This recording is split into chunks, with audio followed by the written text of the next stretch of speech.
Kyle Klingman with Trackwrestling, going all the way out to Denver, Colorado. Katherine Shai is a 6-time national team member for USA Wrestling, and 2019 Final X participant and founder of Lucha Fit, part of Wrestle Like a Girl. How are you, Katherine?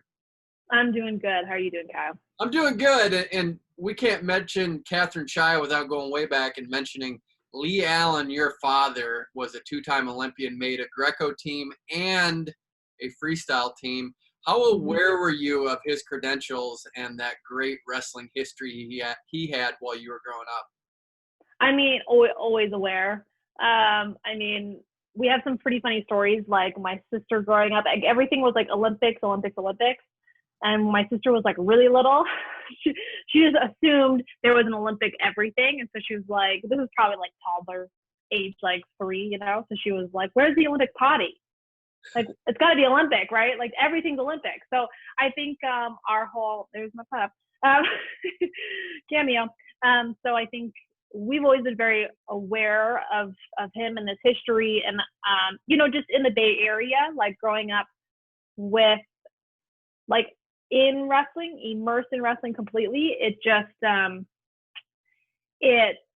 we always had people who came up to us and told us, and, you don't always really understand, like when you're so little, about what that means, what your parents have done, right? So, but we just kind of were steeped in it a bit, and my dad was very respected in the Bay Area and just really helped build the sport. I think like, the biggest thing that everyone would say about my father is they're like, I didn't even know his credentials until later. Like when I was coached by your dad, I didn't even know. He never mentioned it, right? So I think that really speaks to his character, because it was action first, and it was about the athlete before him showing up and being like, this is who I am, this is why, and da da da da. Like it was so much more to him. Does he have some cool pictures? Because that would have been 56 Melbourne and then 1960 Rome. Did he have some pictures from that time? Yeah, we have some. I posted them, so check out my Instagram. I posted some more recently. So I have, especially when I went to Rome for the ranking series in February or January, actually. I was trying to actually go scope out where he wrestled in 60 games, but I was told that it was everything, like they were doing a ton of construction, so that particular like arena was closed off at the time. So the goal is in the future to actually go and be there and really like experience kind of like probably what he felt. So we have some pretty incredible photos from Rome. I don't have any photos of him from Melbourne from 56, besides like of him wrestling. We have some, and we have actually a really cool story. Is my mom found a DVD of like a documentary on the Olympics for Melbourne. And it was like she got it from Australia on eBay. And then when we went through it, it was, and I'm talking like the entire Olympics, nothing to do with wrestling in particular. And then it showed the US team walking into the stadium, and my dad was right there. So we had to stop it, freeze it, take screenshots, because it was like on my computer. So that was a really incredible moment, and that's some of the few that we have. But we do have some other really cool photos, and I've posted some recently, so you have to check them out. Maybe post them on Track. Yeah, good idea. You guys. I love that. Yeah. So we'll definitely do that. But thinking about that, is that why you got involved in wrestling? Was it because of your dad? Yeah, I mean, we were around it all the time, both me and my sister. And at the start, it was just like, free daycare. Like, okay, you're with dad today, and he's going to Skyline College for practice, so that's where you go. So for my sister and I, it was like some days we would swing on the ropes, and then all of a sudden be like, do you want to practice today? Okay, we'll try something, So it was a gradual thing. And then, my entire life, my dad was coaching a team, involved in wrestling, pushing women's wrestling, going on building tours. Because I think when I was pretty young, it was when like those kind of like, I want to call them like private tours in a way. Like it's evolved in a different way now, where it's more connected with youth wrestling. But we would like put people together and be like, hey, there's I can't remember the name of the organization, but an organization where it was like a touring organization and wrestling would come together, put on a tour. So he was pretty involved in things like that, and just getting people to international competitions. So there was always something happening, and especially with growing women's wrestling, like we were so involved in that, that we, it was either I was going to be involved in wrestling one way or the other. And so That's kind of how it evolved. And your mom is awesome. Did she just get involved Yeah. because of your dad, or did she have a background too? Yeah, no background in wrestling. It was all my dad, and she definitely fell in love with the sport. And I think the side that has spoken to her the most was that connection with growing women's wrestling. And my mom's obviously all about it. Like, she's still doing that today. And so a lot of times people are like, oh, it's really cool that she's doing this. And I'm like, well, she's always been doing this.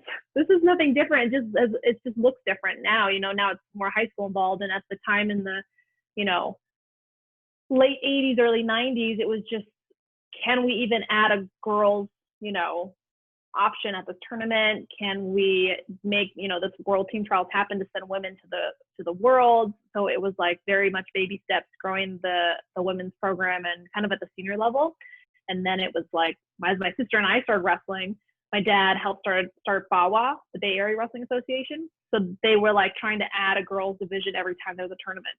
So as we continued to wrestle, we would go to these very small, girls tournaments, and we were kind of a part of that growth as we were kind of developing our own wrestling careers. So as we've heard a long line of different stories of how women get involved in wrestling, did yours seem like it was just normal to be involved? You hear stories of resistance. Was that your experience at all? I would say for me, it was a little bit of both. My sister had like a true and pure love for wrestling, and she had like her blinders up, no interest in anything else. And I was kind of like the kid of the family. I felt a little bit more like the black sheep because I was like, I'm going to do dance and I'm going to run and I'm going to get really like, so I had a lot of different interests. And because my sister was competing at the highest levels, like when she was 18, I think she made her first national team at 18. Like, that's a big deal, and so coming through, there was a little bit of that pressure of like, if I do compete, I need to be like at the top because my family already is, and I was definitely successful, but I think it's been more of a development of finding my own space and my own love for wrestling, which has been a big part of my return to wrestling. So it was a combination of a lot of different things happening, and we're growing the sport and I'm involved in it. And so, sometimes it's like, you're just like in it, but my parents are very supportive. Even when I was younger, they always said, like, if you want to be done wrestling, like, nobody's upset, so I had that, but I still put on my own internal pressure. So I would definitely say that I explored a lot of different options. Even before I decided to go to Menlo, where my dad was coaching, I still looked at other options to see, like, I had a strong love for art and I wanted to see if that was what I wanted to do. Menlo is a business school. So I kind of always gave myself options to explore myself. And I was happy I had those options, but then I kept choosing wrestling and I was like, okay, I'm going to, this is what I want to do. I think, yes, I do, so there was always a lot of that. When you think about wrestling, I think about California now for women's wrestling.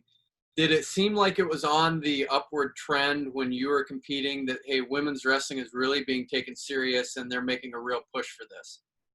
Oh, for sure. For sure. At the time, we were really trying to get CIF to at least have a regional tournament.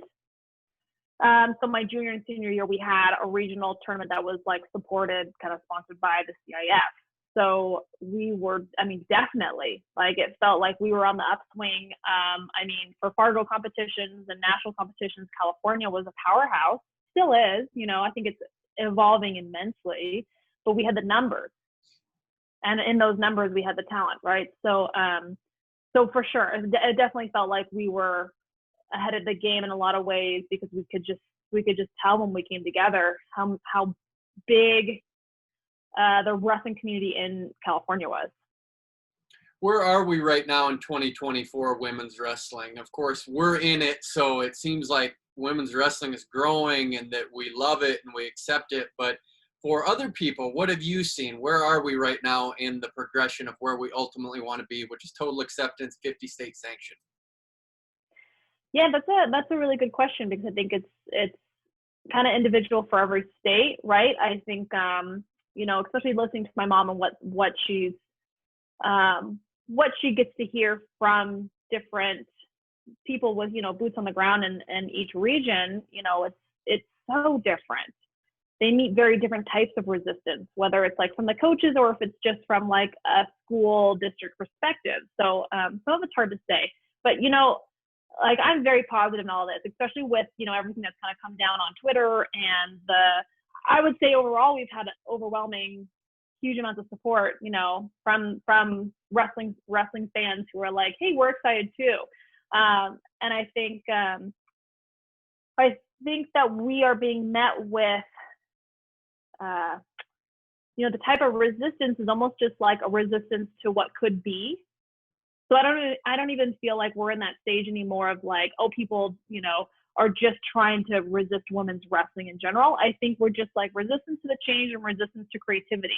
Like people are kind of like, we just don't think it can happen where women's wrestling is going to be like could hold its own, you know, be its own card or will hold its own with other senior level men's matches. So I think it's just a resistance to what could be. And in my mind, you know, I keep saying like, don't hold wrestling back, like in any capacity, whether it's the way that we, you know, a lot of people say like, we're so small or we're, you know, we only have this, we're only this. And I'm like, oh, why? We're not only one thing.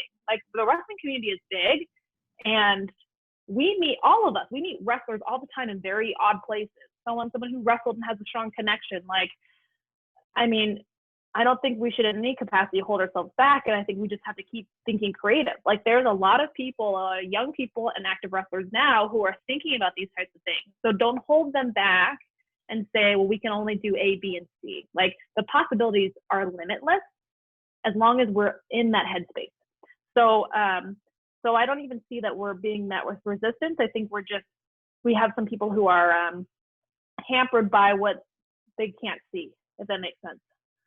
So, but I'm all about, you know, thinking a very positive upswing kind of way, because we can't, unless we are actually in that headspace, it won't be something and we'll hold all of wrestling back. So I'm not for that. So let's, you know, on the upswing for sure. Don't you think the college movement for women is going to really make the ultimate difference? Because, for example, when I think of you, I think of Lucha Fit, I think of USA Wrestling, I think Wrestle Like a Girl. I don't necessarily connect you with Menlo, but with Jordan Burroughs, I think of Nebraska, Kyle Dake, I think of Cornell. Once we identify these women with a college program and you get excited about it, I think it can really help elevate the women's wrestling product. Oh, yeah, absolutely. Like, you know, I don't think anyone's in denial here that the college, the NCAA route for men's wrestling is an incredible promotion. It is for any college athlete, right? It's a huge channel towards professional careers after their college seasons are done, right?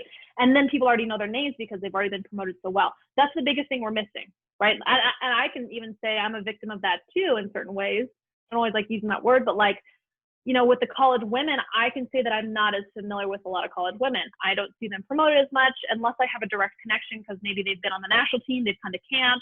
You know, I do my best to kind of connect.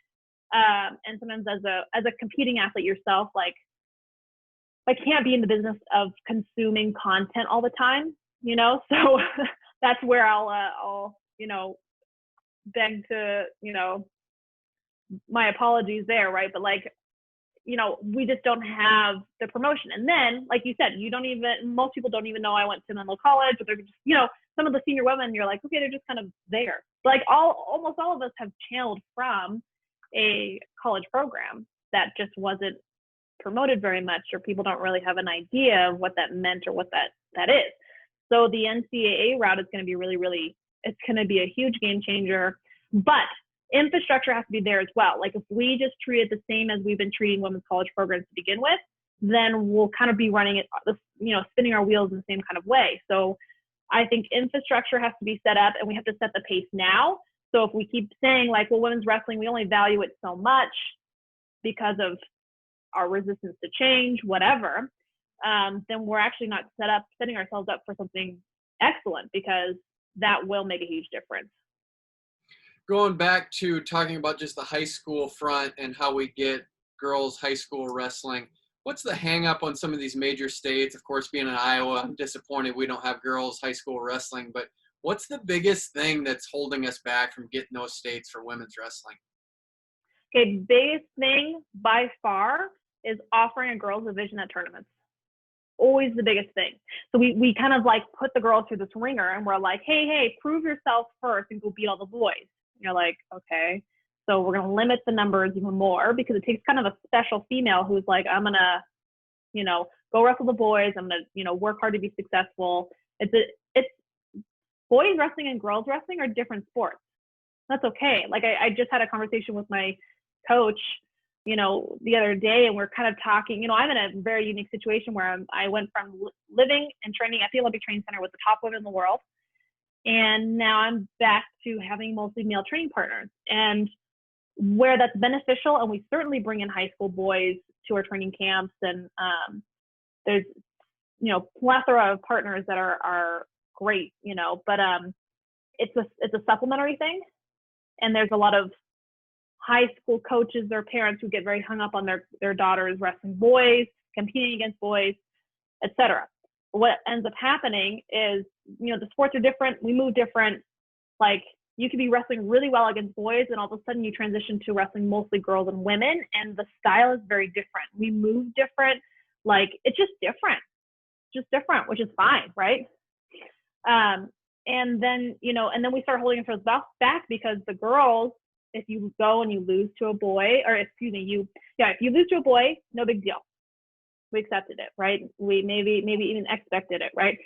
But then if you go and you lose to girls, all of a sudden they're like, wait, how could you lose? So then we like devalue that side of our sport. So by not providing the opportunities of just having a girls division at a tournament, we're just like continuing to hold everybody back, because the girls who are actually kind of being successful, they're being told that wrestling girls is not even a good choice, because they should just wrestle boys and be the best there, which gives you no future. There's no future in that, honestly. So it's really just like opening it up, whether it's a tournament division or it's an actual like school team. We have a girls team, come and stop making, not us, but like, I'm talking about wrestling in general, because we do this to boys too. Stop making everybody prove themselves and prove their worth before they even enter the sport. It's why we lost members with boys too. We're like, hey, you have to go do the hardest run of your life today on the first day of practice. I was just listening to a podcast, somebody was talking about that, and they're like, yeah, we would lose most of the kids from that. And I'm like, cool. That's how we've been losing kids in the sport. Like, we only value the kids who are like working the hardest and the toughest. And then we have to put the girls there too. Not only do you have to work the hardest and the toughest, you got to be all the boys too. Like, that's a lot of barriers to entry in a ridiculous way, because now we're preventing the creative athletes to come into the sport. And we only have one size fits all for an athlete. And I think that's kind of crazy.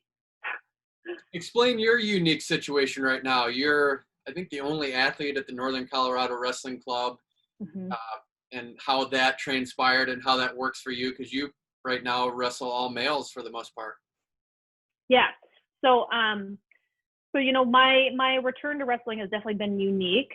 I didn't like leave Colorado Springs and come to Denver because I knew it would be like this perfect training situation. It really was like a step into a different part of life for my husband and I.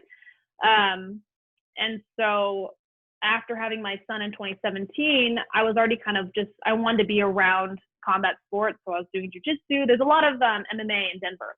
So I was finding some places to wrestle, but mostly with MMA. And so I was able to actually have some female partners in that way. And then I met one of my training partners, Kat Paparocki, and they have a gym called DCO MMA. So I started kind of training like home base at DCO, and she could be like one of my training partners because she was like, I need to work my wrestling.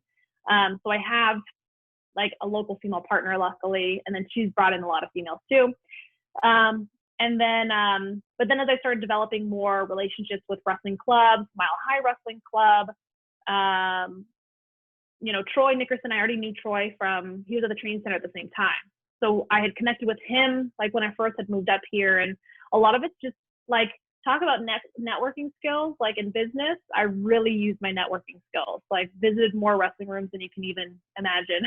So, and Jim Humphrey is actually in the area. So at the beginning, I worked with Jim quite a lot as best I could. Location made it a little bit difficult because he's like south of Denver and I'm pretty much north Denver. So, so Jim is definitely somebody that I like grabbed onto. I mean, Jim's an incredible technician. I mean, just really, really incredible. And he's a storyteller, which is always fun.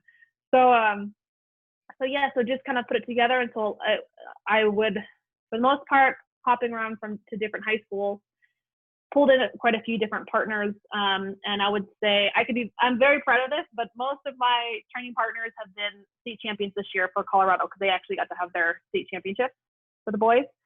So it was exciting to see those guys excel and do really, really well at the state championships this year. So got to root for those kids there. And then UNC is also a big part. That's my technical coaches. And then as, you know, with this return, my husband has been a really huge part of transitioning back into the sport. You know, we've had endless conversations about how could I mentally wrestle differently? How could I treat myself and my training differently? Because it all is different. Like I have a 2.5-year-old. I've had to come back from a pregnancy and from 2.5 years away from competition. So there were a lot of pieces, and his part, he's now, you know, a coach and training partner. We have a mat piece in our basement now. So he's been a really integral part of training, especially quarantine time now. So. How does that work going against state champs from Colorado? Are they competitive with you? Do they give you the right looks? How does that work for training?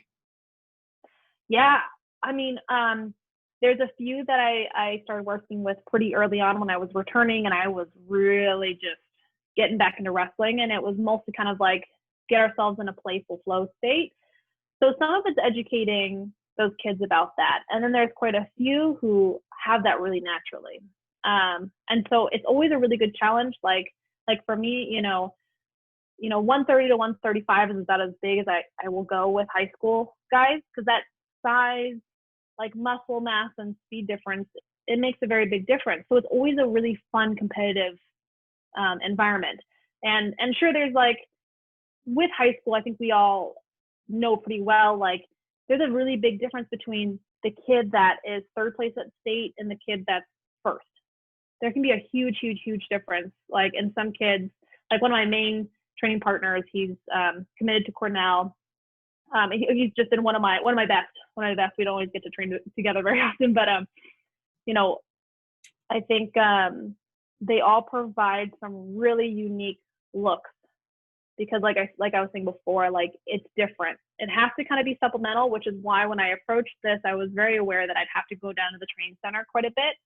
So I would go, you know, at the beginning, at least once a month down to the training center, spend a few days down there because it's a very different feel from the women and high school boys, right? So, so as much as the scramble and I get to improve some different things and work on different things, we have to be very aware that like, hey, just because this kid got a flash of a second takedown, it kind of has nothing to really do with me. That's like a body composition difference.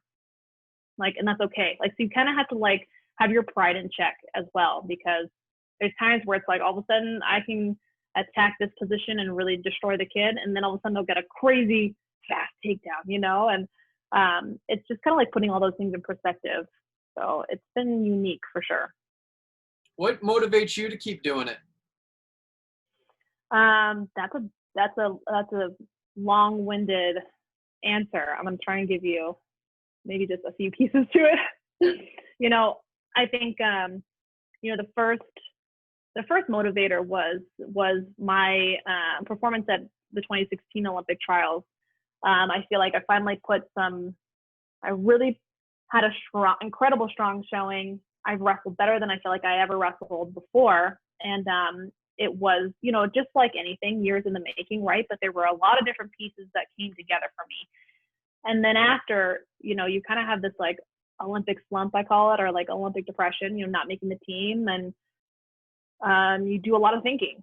And then it kind of I wasn't really sure if like wrestling was going to be a part of it, but you still have all that thinking you're doing. Like, what could I have done better? How could I have trained differently if I wasn't in this situation? Like all these different things wrapped into it. And then I would say the first thing was like my desire to actually feel wrestling was very strong. So that was my pursuit of like finding partners, finding places to just go wrestle. Like I just love the feeling of wrestling. And so I was missing that. And then it continued to develop into like, I think I really want to pursue this because I've been, as I was working on Lucha Fit and doing a lot of writing, I think it was very cathartic. And I was able to process I've written a lot about the mental mindset of wrestling and kind of like my mental theories on wrestling itself. And so I think there were a lot of pieces where I was able to process that and be like, what could I have done differently? What, just what, when, where, how, why. I think it's the biggest questions of wrestling. Wrestlers always thinking like, how would I perform under this kind of coach? How would I perform under these kind of circumstances? Like you can kind of treat yourself as like a testing, like a science project, right? And that's a little bit what it was. And so, once I started talking to my husband about coming back, I wanted to be very like secretive about it and like have one foot in and be like, I'm kind of in, I don't know if I'm ready, and he finally was like, stop, you like go all in or out, because I was so unsure about the situation here. Could I get a coach? Did I need a full-time coach? Could I coach myself? Can I work on my basement? Like, I don't know. I was literally doing quarantine workouts in my basement when I first started training again. That's why like right now I'm like, this is cool. This is how I started wrestling again. I had my kiddo laying on the floor, and doing workouts. So once I made that commitment, I had already processed so much, and I made that decision of like, I'm gonna recognize the doubt, because it's not about stopping the doubt, right?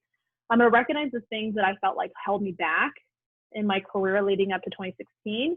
And I'm going to recognize them and I'm going to actually work on them. So it's been like a continual work on process. And I think that as I've seen that improvement and as I've I would keep diving deeper into those different sides of me as an athlete, as a person, like, here's this really weird moment where I, shot a single leg and I told myself like, it won't work.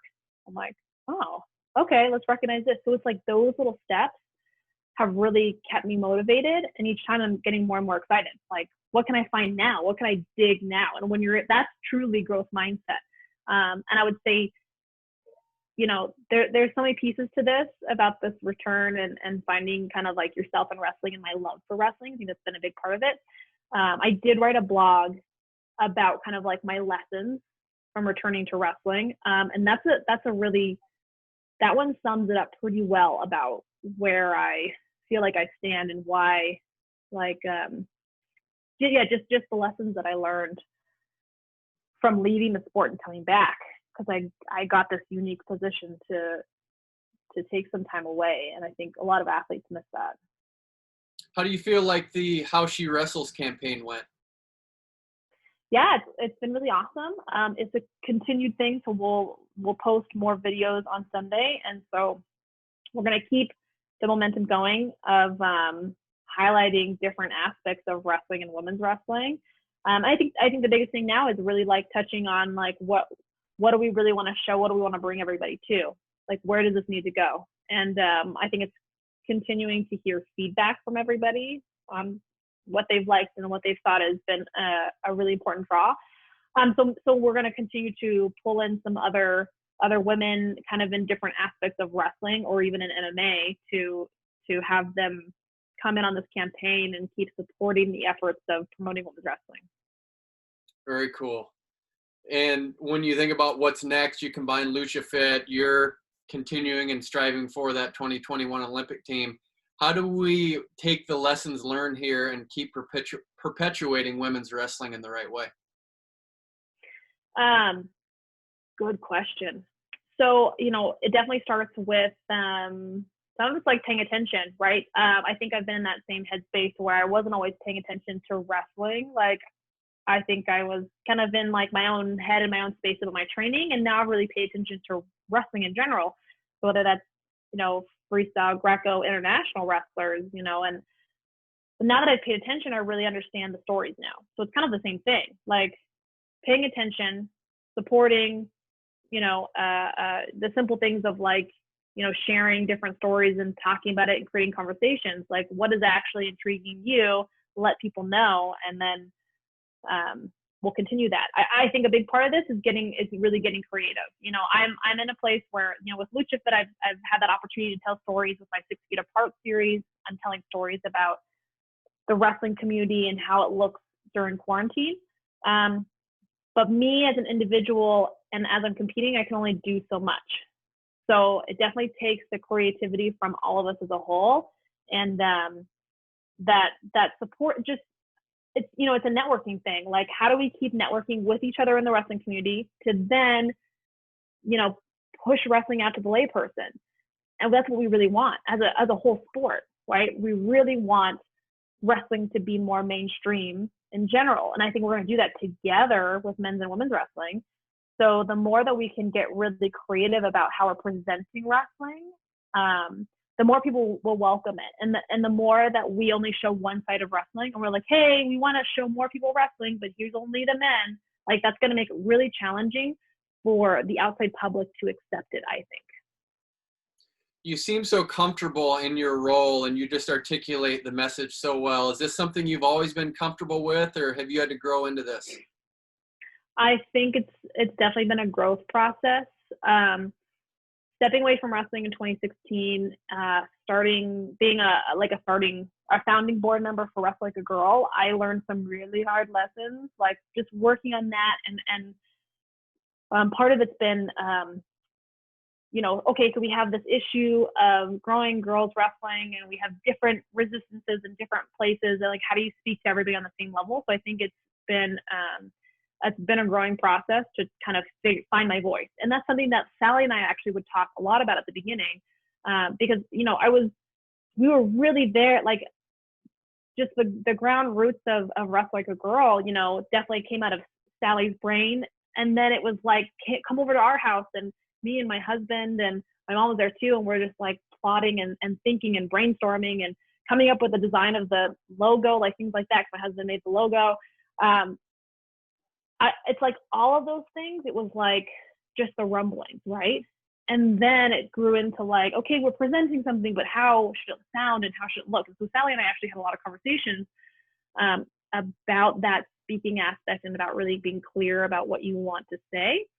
And then on top of that, it's been my own growth. And I think me exploring my love for wrestling, and this is what I've said recently a lot, has been that my dad specifically, he had a love for wrestling that I didn't always understand. And growing up, I was struggling with I didn't understand his love for wrestling. And I just saw roadblocks sometimes. I'm like, well, I'm really tall and long, and I'm having a hard time doing this. Or, I made a lot of roadblocks during my career. And I think the lesson from my dad is like, he never really made roadblocks. Like, he just moved forward. And I just didn't understand that mindset, And so I think I've really come into my own about finding what my love for wrestling is. And truly right now, like, that's what you're hearing. It's like my love for wrestling. It's my love for growing the sport. And I think that right now, that's where the women's wrestling community is almost like a little hurt by all this. Like, these women love wrestling. And everyone's like, nah, go away. You're not very good. You're this, you're that. Like, and everyone's like, but I love wrestling and I do this and I am good, right? Like, that's a hard pill to swallow. So I totally understand the women's fight. I understand what's coming out, whether it's feisty or whether it's calm. And I would say I'm a little bit more in that calm state because I have a lot of faith in us as a sport. Like, there's going to be naysayers no matter what. That's fine, right? So I think all of this has just been a development of my own personal growth. So it's more like me falling into a role that I guess was maybe I was always meant to do a little bit. We'll end with this. You have a special place in the track wrestling family because of the song Too Shy. And every time it comes on, we think of, hopefully that's now your theme song and your walkout song. I'm going to have to add it to my playlist. Next to Queen. So I think it kind of fits. What do you think? I do too. And you had to go and listen to it with your husband, didn't you? I did. So I was like, what is this song? What are you talking about? And even the beginning, we were still like, what song is this? Until the chorus played, it's probably because it's like any movie or B-roll or something, whatever, like they played just the chorus. So now I'm going to recognize it.